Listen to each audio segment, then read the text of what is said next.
السلام عليكم. ان شاء الله يا جماعه النهارده هنتكلم عن حاجه مهمه. هنتكلم عن التحصين.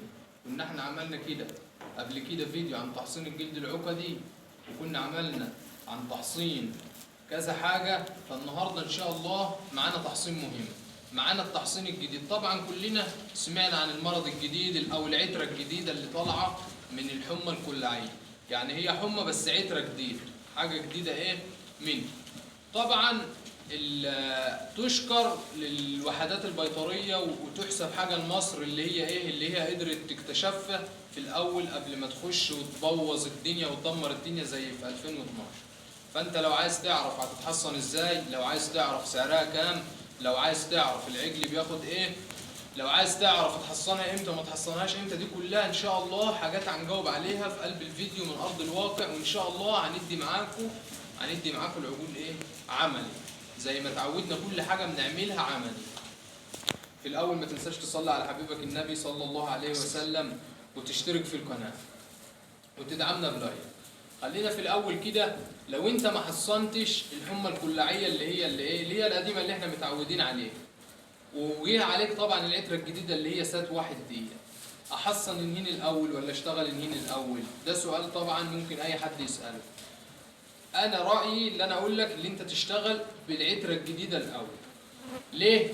الحيوان بتاعك اللي عندك ممكن يكون جات له حمى قبل كده وما ظهرتش اعراضها عليه، ممكن يكون خد مناعه منها. فحضرتك تشتغل الاول بايه؟ تشتغل على العتره الجديده. طيب العتره الجديده ديت زي ما انتم شايفين اهوت، هي ديت معايا، ديت التحصين الجديد، وده طبعا التحصين القديم. طيب التحصين الجديد انت مش جايبه في ازازه زي ديت ليه؟ الوحدات البيطريه ما بتطلعوش في الازازه بتاعته، فهي بتطلعه بحاجات في ازازه زي دي. شوف انت مثلا عايز كام راسه وعندك كام بقره وبتحصنهم كده. طيب قلنا تحصن التحصين الجديد اللي هو العتره الجديده اللي هو اسمه سات واحد او سات 1، اتحصنوا للعجول بتاعتي. طيب انهي عجل اللي ياخد عندي؟ ده سؤال برضه ممكن حد يساله. جميع العجول بس ما تكونش بترضع، اي عجل مفطوم ياخد، سواء بقر عشر، سواء عجل لحم، سواء عجل على وش عشر، سواء جاموسه، سواء اي حاجه، ده كله ياخد التحصين. طيب التحصين معانا الراس او العجل هياخد معانا كام سنتي؟ التحصين الراس معانا هتاخد 2 سنتي، 2 سنتي من اللي هو اللقاح اللي هو العتره الجديده اللي هو سات واحد ده. طيب هل انا ممكن احصن الاثنين مع بعض؟ يعني انا مثلا لو ما حصنتش الحمى الكلاعيه القديمه والعتره الجديده ديت، ممكن احصنهم الاثنين مع بعض؟ طبعا ممكن تحصنهم الاثنين مع بعض. الدكتور برضو الحاجات ديت انا جايبها من المعلومات ديت، ما انا ما بقولهاش من نفسي، المعلومات ديت انا جايبها من الدكتور. يعني انا لسه جايب الحاجات ديت حالا وجاي من الوحده البيطريه، فكل الحاجات ديت انا سأله فيها، والحاجات ديت انا هشتغل بيها، ما بقولهاش من دماغي، عشان بس يبقى حضرتك عندك خلفيه وعارف مصدر الكلام جاي منين. قلنا طبعا لو انت ما عطيتش الكلاعيه القديمه، تدي الكلاعيه القديمه والجديده مع بعض، دي في ناحيه وده في ناحيه من رقبه العجل. طيب هل هي بتتحقن عضل ولا تحت الجلد ولا وريد؟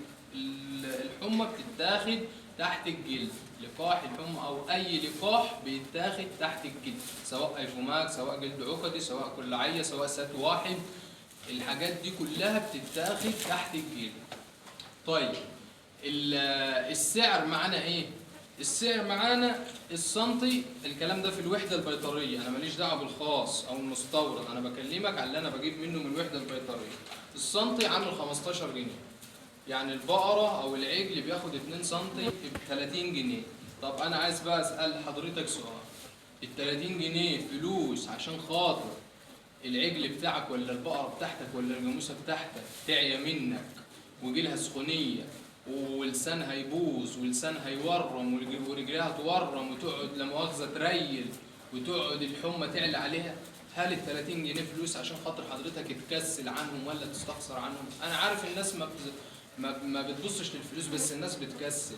بس حضرتك دلوقتي انت موقف بقره ب 60 70 الف، ولا موقف جاموسه ب 70 80 الف، ولا موقف عجل زي ما يكون يعني بمبلغ ورقم مش ببلاش، فانت تستخسر فيه 100 جنيه تحصين. انت لو حسبت التحصينات بتاعه العجل كله طول السنه والديدان بتاعته والتجريعات بتاعته والله ما هيكمل 500 جنيه. واللي يقول لك غير كده يبقى بيضحك عليك. هتقول لي انا بشتغل مستورد ومش مستورد. حضرتك الحاجات دي كلها من اقرب وحده بيطريه عندك وهتجيبها تعتبر ببلاش، يعني الدوله مدعمه الحاجات ديت وموجوده في كل وحده.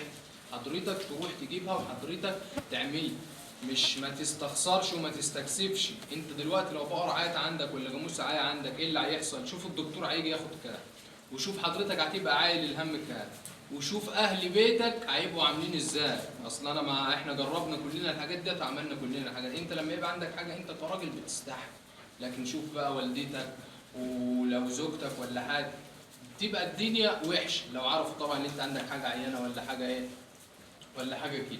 فدي حاجات انت حضرتك ما تستخسرش وما تستكسفش. طبعا الحمى الكلاعيه الجديده بيجي معاها الايه؟ بيجي معاها حمى الواد المتصدع.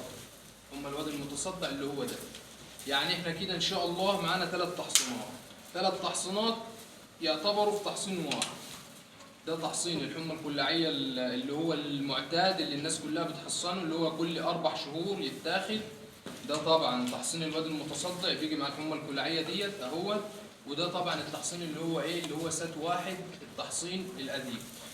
طبعا دي كلها كده انا اعطيتك كل المعلومات وكل الحاجات اللي بخصوص اللقاح ده. لو نسيت حاجه اكتبها لي في التعليقات وان شاء الله هرد على حضرتك. وطبعا زي ما عودناكم احنا ان شاء الله هنعبي دلوقتي مع حضراتكم، هنعبي لكل عجل 2 سم ونديكم ايه ونعرفكم العجل ازاي بياخد ايه، بياخد تحت الجلد. تعالى معايا كده قرب شويه.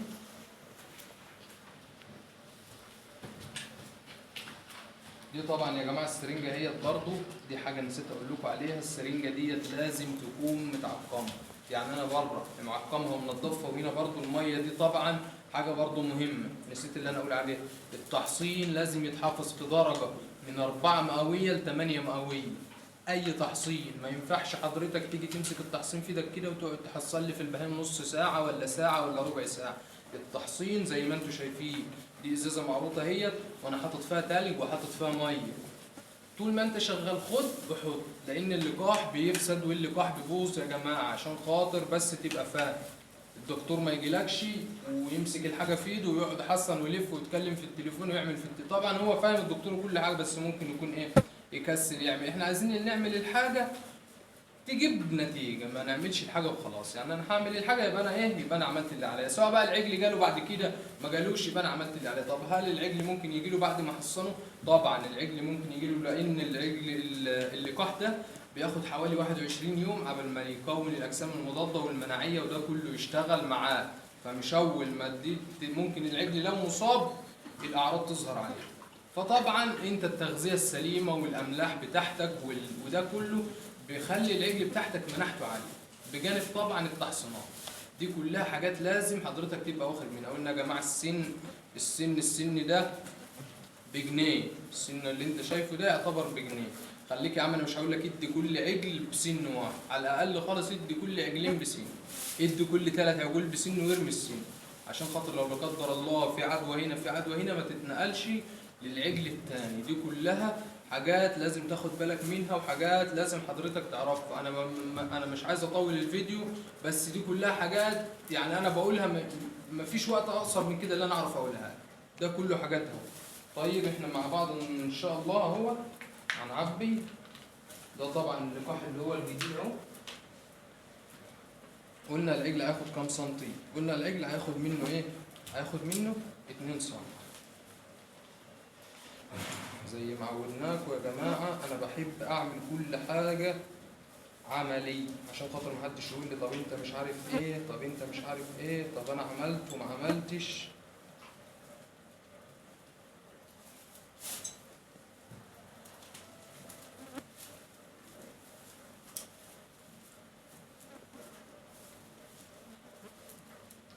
ده طبعا 2 سم هو طبعا تقيل، فتلاقيه ايه؟ تلاقيه بيغلب في السرنجه معاك شويه. طبعا اهو انا خلصت، حطيته فين؟ حطيته في الميه بتاعته تاني وعملته في الميه بتاعته تاني. اجي رايح مثلا على اي عجل بالراحه كده، بالراحه من غير ما ياخد باله اهوت مثلا. طبعا العجل ده خوار، بالراحه من غير ما ياخد باله كده